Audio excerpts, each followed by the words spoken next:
We are going to Vertical Life Farm. Brother Alaric Overbay runs that business. It's an innovative way to grow produce faster, more efficiently, and I'm not sure exactly how he does it, but that's where we're going.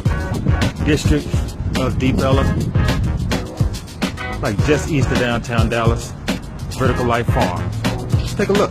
Alaric Overbay of Vertical Life Farms. You want to tell us a little bit about Vertical Life Farms?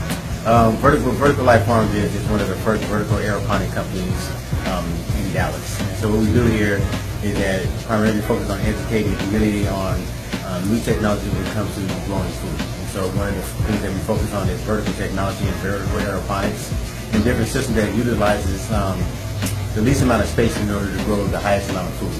Right. And so what that does is that brings your food a lot more closer to you.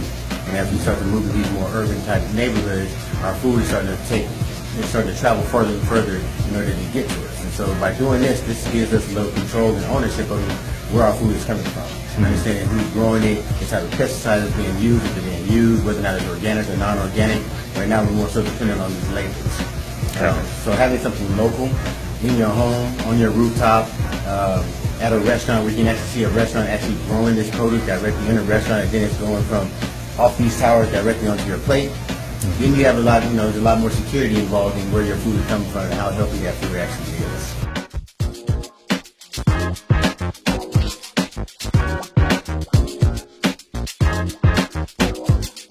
I came out here from California and kind of took just some of the technology concepts out there and brought them out here to apply them to food desert initiatives. And so we're looking at how to address food deserts, and one of the biggest primary problems that you have in a food desert is food.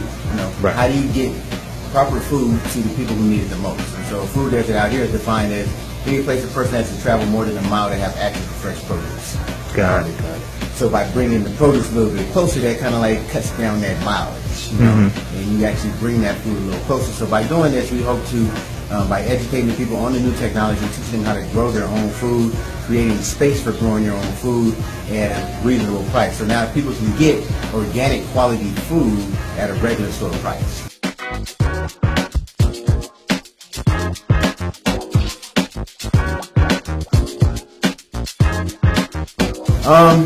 Solutions, man. I'm into solutions. I'm into looking at, coming from a technology background, it's about going into a company and looking at being a solution specialist. How do you go into a company and look at, here are your problems and what resources do you have available to you in order to address those issues? Out here, the issue out here has been food and individuals accessing these communities to healthy food. What that's caused the problem is over years you start to see the health problems that start to happen in these communities with the youth all the way up to the elderly people. Diseases like ADHD and childhood obesity and type 2 diabetes, these are things that didn't exist 20, 30 years ago. Absolutely. The only thing that's changed during that time period is our diets. So we start to look back at changing our diets, that we have the ability to correct that problem for the next generation.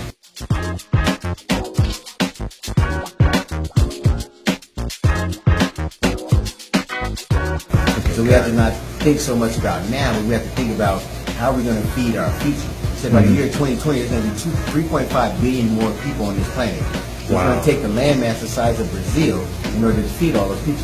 We don't have that landmass. Yeah, we don't have that ability. So we're going to be dependent on industrialized models of feeding us. Monsanto and packaged foods and everything like that. Which is not real food. Right. As long as we continue to put real, non-real food in our body, we're going to start to continue to have diseases and health problems. And that's kind of like what our biggest issues are right now. Doing the research, doing the R&D for the public, looking at what are the technologies that are going to be able to feed you tomorrow or 10 years from now. How are we going to feed your children? I don't think people are taking into consideration about how are we going to feed the children. And the fact of the matter is that the average farmer is about 50 years old right now. If the average farmer is 50 years old, that means that when they die, there is no new generation of farmers coming out. Right.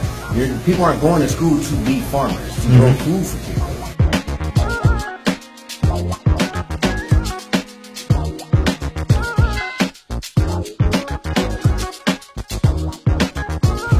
Like art galleries or like farm companies, those different things where we have specific niche markets where we go to others to cater to what we need.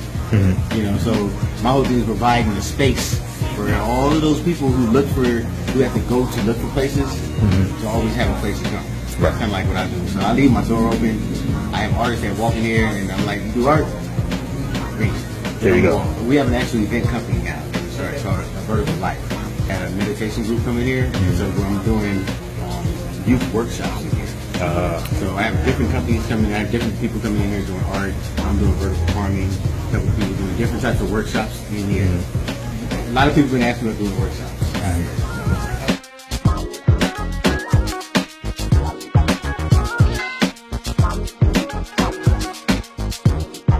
What we're trying to do, man, we want to represent the future of farming. So we're looking at, how we're going to feed ourselves tomorrow. Right. How are you going to feed your children? How are your children going to feed themselves and their children?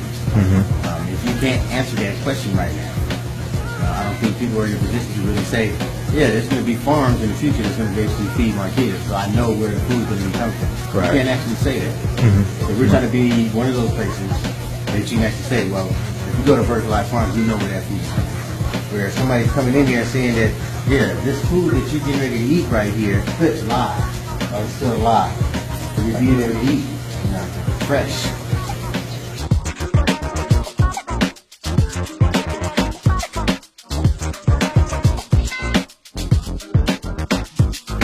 So we definitely need you guys to go out there and support our black-owned businesses. Vertical Life Farms is one of those few vertical farming black-owned businesses out here in the country, and it's taking companies and organizations like DealWithAd.net to basically highlight and promote other black businesses so we know where we are.